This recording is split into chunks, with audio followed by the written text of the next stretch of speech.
dans ce monde assez dérangé, où les extrémismes fusent de toutes parts, il est important de rappeler ce qui unit les peuples au-delà de leur diversité.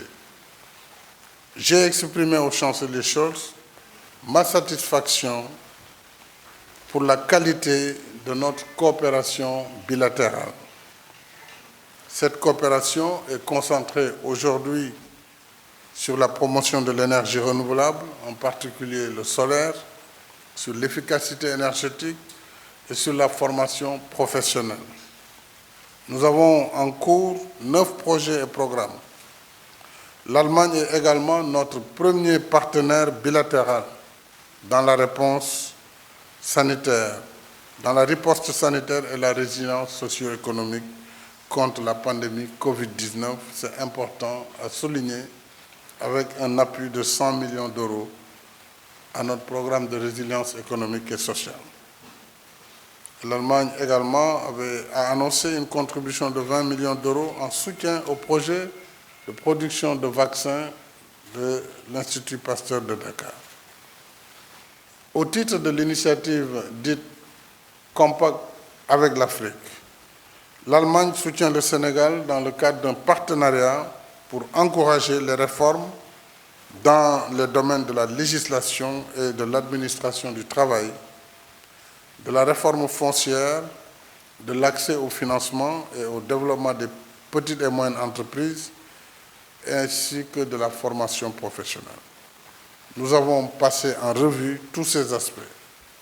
Nous souhaitons également renforcer nos échanges économiques par l'investissement en impliquant davantage le secteur privé. Et nous avons de bons indicateurs avec le regain d'intérêt des entreprises allemandes vis-à-vis du Sénégal. J'ai assuré le chancelier Scholz que le Sénégal est un pays ouvert où les entreprises allemandes ont toute leur place, d'autant plus que nous apprécions la qualité des produits et services allemands.